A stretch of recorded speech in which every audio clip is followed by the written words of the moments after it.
حضرت امیر المؤمنین ایدہ اللہ تعالی فرماتے ہیں، شادی کرنے کے اغراض و مقاصد۔ اسلام نے اعتدال کے اندر رہتے ہوئے جن جائز باتوں کی اجازت دی ہے ان کے اندر ہی رہنا چاہیے، اور اس اجازت سے ناجائز فائدہ نہیں اٹھانا چاہیے، حد سے تجاوز نہیں کرنا چاہیے کہ دین میں بگاڑ پیدا ہو جائے۔ اس لیے ہمیں ہمیشہ یاد رکھنا چاہیے کہ ایک مومن کے لیے، ایک ایسے انسان کے لیے جو مسلمان ہونے کا دعویٰ کرتا ہے، شادی نیکی پھیلانے، نیکیوں پر عمل کرنے اور نیک نسل چلانے کے لیے کرنی چاہیے۔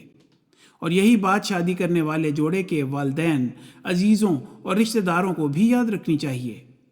ان کے ذہنوں میں بھی یہ بات ہونی چاہیے کہ یہ شادی ان مقاصد کے لیے ہے، نہ کہ صرف نفسانی اغراض اور لہو و لعب کے لیے۔ حضرت صلی اللہ علیہ وسلم نے بھی شادیاں کی تھیں اور اسی غرض کے لیے کی تھیں، اور یہ اسوہ ہمارے سامنے قائم فرمایا کہ شادیاں کرو اور دین کی خاطر کرو۔ یہی آپ نے نصیحت فرمائی۔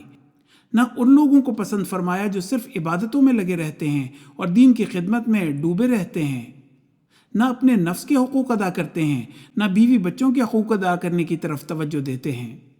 نہ ان لوگوں کو پسند کیا جو دولت کے لیے، خوبصورتی کے لیے، اعلیٰ خاندان کے لیے رشتے جوڑتے ہیں، یا جو ہر وقت اپنی دنیا داری اور بیوی بچوں کے غم میں ہی مصروف رہتے ہیں۔ نہ ان کے پاس عبادت کے لیے وقت ہوتا ہے اور نہ دین کی خدمت کے لیے کوئی وقت ہوتا ہے۔ خلاصہ یہ کہ نہ اسلام یہ کہتا ہے کہ دنیا میں اتنے پڑ جاؤ کہ دین کو بھول جاؤ، نہ یہ کہ بالکل ہی تجرد کی زندگی اختیار کرنا شروع کر دو اور دنیا داری سے ایک طرف ہو جاؤ۔ ایک دفعہ حضرت صلی اللہ علیہ وسلم کو پتہ چلا کہ کسی صحابی نے کہا ہے کہ میں شادی نہیں کروں گا اور مسلسل عبادتوں میں اور روزوں میں وقت گزاروں گا۔ تو آپ صلی اللہ علیہ وسلم نے فرمایا کہ یہ کیسے لوگ ہیں؟ میں تو عبادتیں بھی کرتا ہوں، روزے بھی رکھتا ہوں، بندوں کے دوسرے حقوق بھی ادا کرتا ہوں، شادیاں بھی کی ہیں۔ پس جو شخص میری سنت سے منہ موڑتا ہے وہ مجھ سے نہیں ہے۔ حوالہ خطبہ جمعہ 25 نومبر 2005، مطبوعہ الفضل انٹرنیشنل، 16 دسمبر 2005۔